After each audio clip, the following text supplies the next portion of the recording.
श्री राधा कृष्णाभ्याम नमः।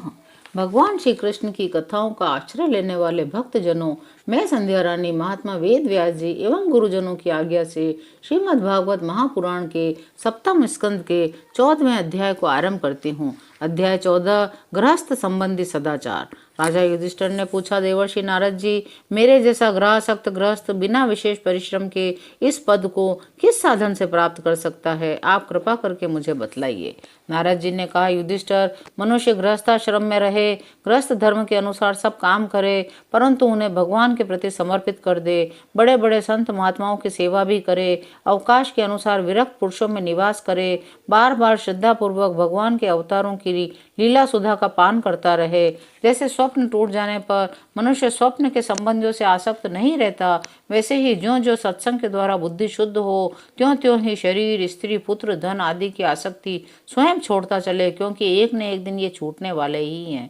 बुद्धिमान पुरुष को आवश्यकता के अनुसार ही घर और शरीर की सेवा करनी चाहिए, अधिक नहीं।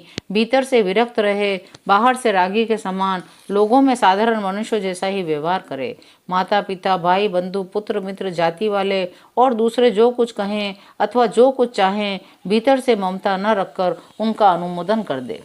मनुष्यों का अधिकार केवल उतने ही धन पर है जितने से उनकी भूख मिट जाए। इससे अधिक संपत्ति को जो अपनी मानता है वह चोर है, उसे दंड मिलना चाहिए।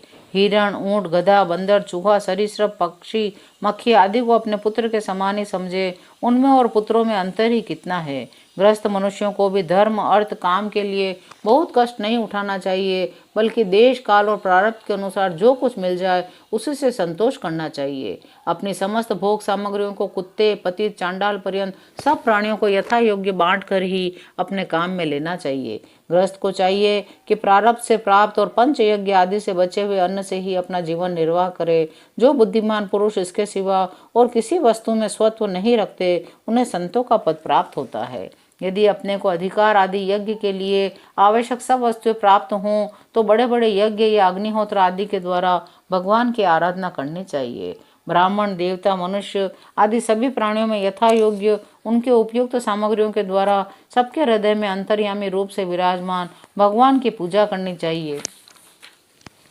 धनी द्विज को अपने धन के अनुसार आश्विन मास के कृष्ण पक्ष में अपने माता पिता तथा उनके बंधुओं, पितामह, मातामह आदि का महालय श्राद्ध करना चाहिए। इसके सिवा अयन, कर्क एवं मकर की संक्रांति, तुला और मेष की संक्रांति, व्यतिपात, दिन क्षय, चंद्र ग्रहण, सूर्य ग्रहण के समय, द्वादशी के दिन, श्रवण, घनिष्ठा, अनुराधा नक्षत्रों में, वैशाख शुक्ल तृतीया, कार्तिक शुक्ला नवमी, अगहन, पौष, माघ और फाल्गुन इन 4 महीनों की कृष्णाष्टमी, माघ शुक्ला सप्तमी, माघ की मेघा नक्षत्र से युक्त पूर्णिमा और प्रत्येक महीने की वह पूर्णिमा जो अपने मास नक्षत्र चित्रा, विशाखा, ज्येष्ठा आदि से युक्त हो, चाहे चंद्रमा पूर्ण हो या अपूर्ण।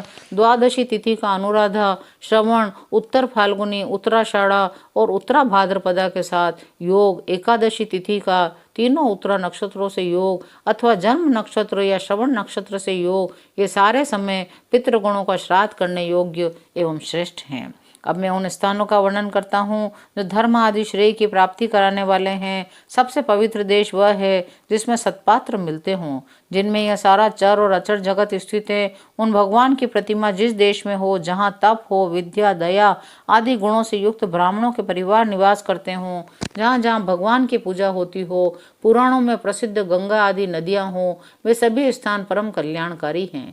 पुष्कर आदि सरोवर, सिद्ध पुरुषों के द्वारा सेवित क्षेत्र, कुरुक्षेत्र, गया, प्रयाग, पुलहाश्रम, नैमिषारण्य, फाल्गुन क्षेत्र, सेतुबंध, प्रभास, द्वारका, काशी, मथुरा, पंपासर, बिंदु सरोवर, बद्रिकाश्रम, अलकनंदा, भगवान सीताराम जी के आश्रम, अयोध्या, चित्रकूट आदि, महेंद्र, मलय आदि समस्त कुल पर्वत और भी जहाँ जहाँ भगवान के अर्चा अवतार हैं, वे सब के सब देश अत्यंत पवित्र हैं।